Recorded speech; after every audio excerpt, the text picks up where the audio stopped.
ئامادەیی فام باشترین ژینگە بۆ ئێمە خوێندکار فراهم کراوە کە دەتوانین لە هەموو ڕوویەکەوە هەست بە ئارامی و پارێزایی بکەین.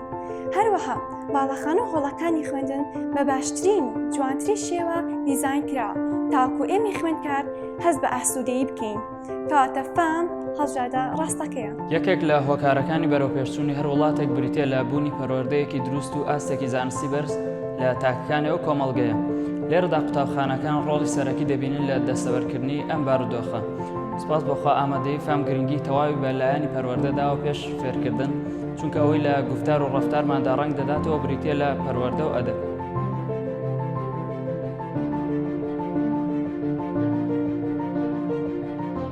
لێرە باشترین و بەتوانێترین ستافی مامۆستایان هەیە بۆ خوێندکاران، کارمەتیدەرێکی بەهێز و باڵێرێکی بەهێزن بۆ بەدیهێنانی خۆن و ئامانجەکان. ئێمە فاممان هەڵبژار لەبەرەوەی خاوەنی ستافێکی بەڕێوەبردنی خاوەن ئەزموونە لە ڕێکخستنی خوێندکاران و دابینکردنی ژینگەیەکی باشی خوێندندا و لەگەڵ چەندین گەشت بە مەبەستی بەرزکردنەوەی ئاستی زانستی خوێندکاران.